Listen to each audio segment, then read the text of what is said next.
Kebakaran motor metik ini terjadi di depan SPBU di Jalan Hertasning, Kota Makassar, Sulawesi Selatan pada Jumat sore kemarin. Api tiba-tiba keluar dari dalam mesin motor saat dihidupkan setelah pemilik motor selesai mengisi BBM di SPBU.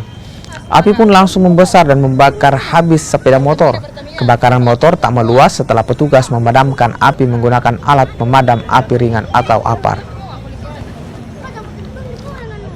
Sudah diisi. Dia starter tapi tidak membunyi pertamanya. Jadi kita suruh agak di luar penumpang. Begitu bunyi sudah naik yang punya motor. Ada percikan api di bawah sadar. Di tempat ini Pak disuruh arahkan keluar karena ada percikan Pak. Iya, karena biasanya begitu Pak. Kalau ada yang